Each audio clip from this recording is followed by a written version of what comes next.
The difference between a victim and someone that fights back successfully or someone that's powerful is that a victim does not know they have any options. Stop! No! Back off! Did you hear the way I'm doing it? It's a command voice and you're startling them. You need to be aware, you need to know what's going on around you. That will prevent most attacks.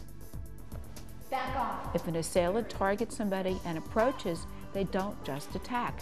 They perform a test. It's called the intimidation test.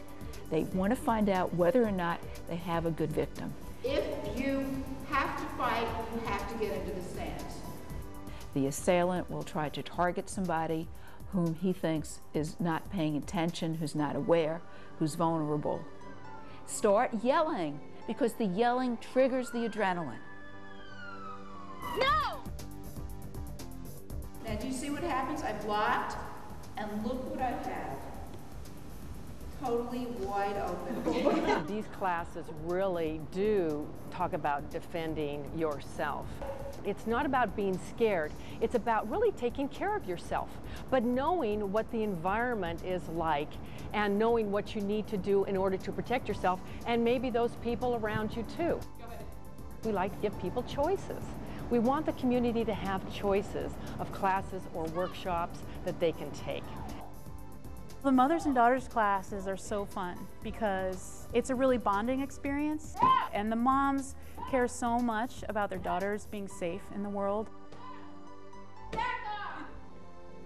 The girls come because their mothers sign them up, but then usually they tell me in class, that they're glad they're there. They realize it's a good thing. I wanted to do this with my daughter because she's a middle school student and she's getting to the age where she wants to go out and go to the mall by herself or go down to the store with her friends. I wanted her to have the education on how to take care of herself, what kind of things to be aware of in her surroundings. No! But I was surprised at my own daughter's strength. So giving her the instructions on how to make the moves was good for her, but it was also good for me because I felt more confident knowing that, with the right moves and executed properly, she could really, punch somebody or jab somebody. No! Jade was a good instructor in that she elaborated a lot and gave a lot of room for the kids to ask questions or discuss scenarios. And she also gave examples which I think helped the kids picture different kind of scenarios for themselves too. Teens feel a lot of internal peer pressure to go along with the group. And I tell them, I'm not here to tell you that you should or shouldn't drink or shouldn't do drugs or should not have sex.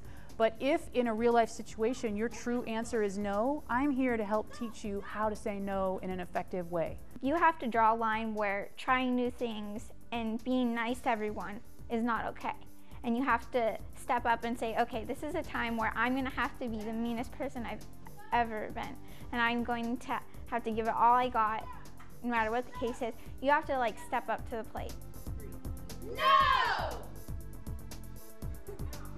Taking a self-defense class is never a guarantee that a person can successfully defend themselves in every single possible situation. But the more self-defense training we have, the greater our odds are of succeeding in a wider range of situations. So I encourage people to take as many different classes from different instructors.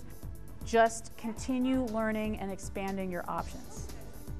I have totally lost that fear that most women carry with them in their entire lifetimes. And that's the benefit to me of the self-defense.